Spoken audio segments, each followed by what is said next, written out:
At first, I thought my daughter's new friend was just overly polite. Her name was Hannah, and she apologized for everything. If someone bumped into her, she said sorry. If she spoke too quietly, she said sorry. If she spoke too loudly, also sorry. It seemed harmless, almost refreshing in a world where kids usually don't apologize at all. My daughter met Hannah after we moved, and I was glad she'd found someone gentle and well-mannered. When Hannah came over for the first time, she stood in the doorway and said, "Sorry if I'm early."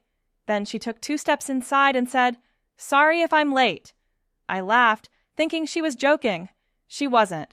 Throughout the afternoon, Hannah apologized constantly. "Sorry for asking." "Sorry for sitting here." "Sorry if I'm boring." My daughter rolled her eyes, but they kept playing, so I didn't interfere. Things got strange when Hannah started apologizing for things that hadn't happened yet. During a board game, she suddenly said, "Sorry if I get upset later." My daughter asked what she meant. Hannah shrugged. "Sometimes I do." Later, while watching a movie, Hannah whispered, "Sorry if I misunderstand this scene tomorrow." That one made me pause. After Hannah left, my daughter admitted Hannah did this all the time. She apologized in advance for arguments, misunderstandings, even friendships ending. She says it's better to prepare people, my daughter told me, so they're not surprised? The next time Hannah came over was for a sleepover. That's when things crossed from odd to unsettling. While brushing their teeth, Hannah stood in front of the mirror and quietly practiced apologies, different versions, different tones. "I'm sorry for what I said. I'm sorry for what I didn't say.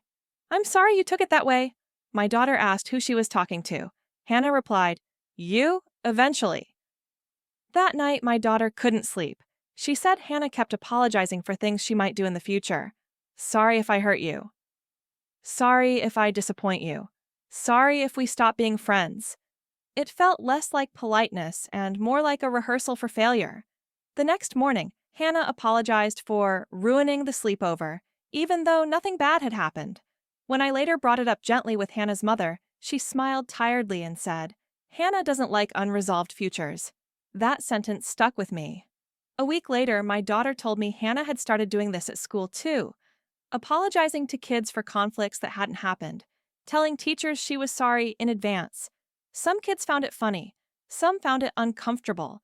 My daughter found it exhausting.